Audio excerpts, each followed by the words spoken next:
Olá pessoal, meu nome é Agatha, sou aluna do curso de História e com orientação da professora Jacira Antunes, vou apresentar para vocês a chegada do estilo neogótico no Brasil e como ele se instalou em Belo Horizonte.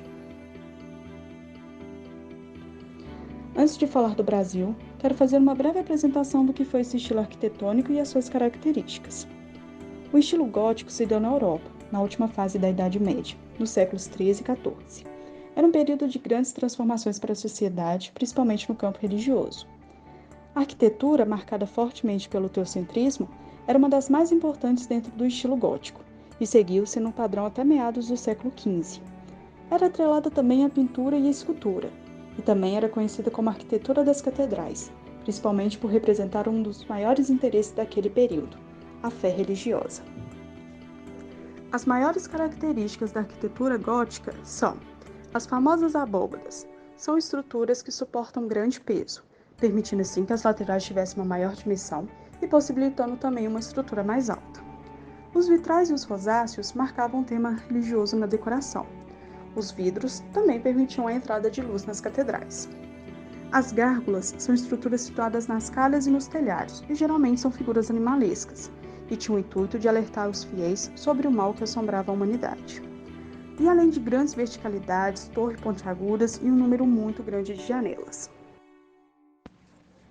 No Brasil, o gótico chega como neogótico, assim como outros estilos. Neo, que se traduz novo em grego, mostra que o movimento está sendo reproduzido após o seu período original. As construções desses estilos se deu início após a chegada da família real e se estendeu até o século XX através das reformas urbanísticas e sociais. Com uma linguagem eclética, essas reformas começaram no Rio de Janeiro e foi se estendendo pelo território brasileiro. Buscavam um novo conceito de espaço, e para isso muitos prédios foram destruídos para que os estilos que prevaleciam na Europa prevalecessem aqui também. As cidades se tornaram uma grande mistura de estilo.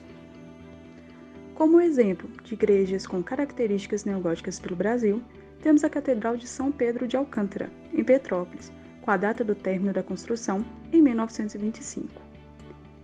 Catedral da Sé, em São Paulo, finalizada em 1954, e a Catedral Metropolitana de Fortaleza, que começou a ser construída em 1938 e teve o seu término em 1978.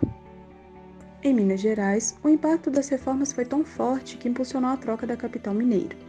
Antes Ouro Preto, uma cidade colonial, agora Belo Horizonte, antiga Arraial do Curral del Rei, que iria se transformar em uma cidade moderna.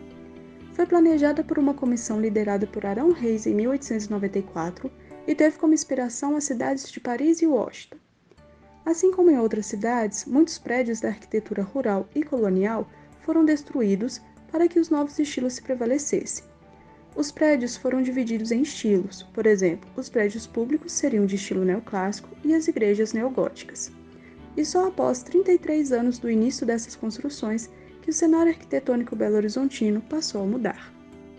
Alguns edifícios em Belo Horizonte que carregam características neogóticas são a Paróquia Nossa Senhora da Boa Viagem. Ela está localizada na Rua Sergipe e foi finalizada em 1923. A Basílica de Nossa Senhora de Lourdes, localizada na Rua da Bahia, também teve seu projeto finalizado em 1923. O Museu da Moda teve seu projeto terminado em 1911 e ela está localizada na Rua da Bahia com Augusto de Lima. Apesar de parecer uma igreja e confundir os fiéis, foi o primeiro museu voltado a essa temática no Brasil. Chegamos ao fim e espero que tenham gostado de saber um pouco sobre a história desse estilo e como ele veio para o Brasil. Até mais!